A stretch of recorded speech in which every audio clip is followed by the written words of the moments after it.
kuba ngizange ngizalwe, ewasho namazwi izinyembezi zisehle emehlweni akho uZukiswa.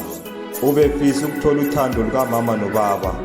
Ubefisa ukuthi mayikhala bamthulise bathi konke kusazolunga. Ngokusweleka kwenhlanhla ubaba kwaziwa nokuthi wayaphi. Umama wamlahla yena nomfowakhe besebancane ngoba esajabuliswa zinkanuko zomzimba.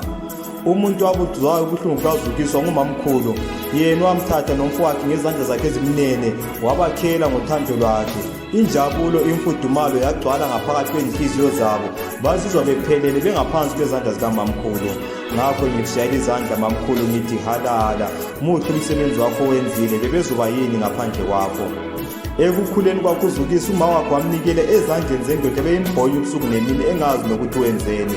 Nalapho sekhethukeka phansi umshado, uma wakhe azange wamjabulela ngoba bekathola intshontsho lapho.